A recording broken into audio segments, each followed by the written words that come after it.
ഹജ്ജിന് പോകുമ്പോൾ മഫ്ത സ്റ്റിക്കർ എങ്ങനെയാണ് ബാക്കിൽ അടിക്കുക എന്നുള്ളത് കാണിക്കാൻ ഞാനൊരു വീഡിയോ ചെയ്യാണ്. ഇത് മഫ്തയുടെ ഈ സെൻറ്റർ ഭാഗം ബാക്കിൽ നിന്ന് നമുക്ക് ഒരാൾക്ക് നമ്മളെ കാണാൻ നോക്കിയാൽ ആ സ്റ്റിക്കർ കാണണം. അപ്പോൾ അതിന് വേണ്ടിയിട്ട് നമ്മൾ ബാക്ക് സൈഡിൽ സെൻറ്ററിലായിട്ട് അടയാളപ്പെടുത്തുക. എന്നിട്ട് അടയാളപ്പെടുത്തിയ ഭാഗത്ത് നമ്മൾ ഈ സ്റ്റിക്കർ വെച്ചിട്ട് സ്റ്റിച്ച് ചെയ്യണം. സ്റ്റിക്ക് ചെയ്യണ മഫ്ത ഇടുക. ഇട്ടിട്ട് അതിൻ്റെ സെൻറ്ററിൽ ഇതുപോലെ അടയാളപ്പെടുത്തിയതിന് ശേഷം സ്വന്തമായി ചെയ്യണം കിട്ടും. അപ്പോൾ ഈ സ്റ്റിക്കർ വെച്ചിട്ട്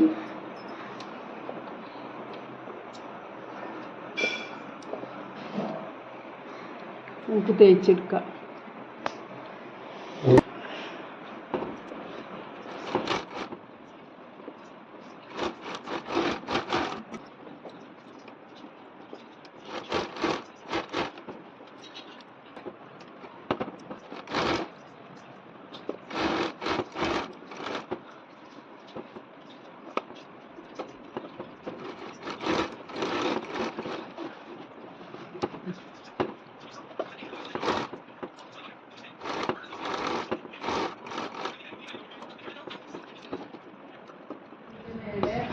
കവർ നമ്പറും എഴുതുക. ഇതാണ് നമുക്ക് വളണ്ടിയർ നമ്പർ.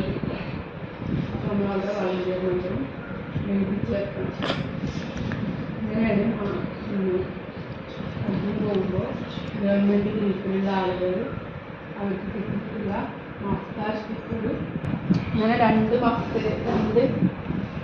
നമ്മുടെ മഫ്തേനും ഇതുപോലെ കവർ നമ്പർ എഴുതിയാൽ കവർ നമ്പർ എഴുതുക.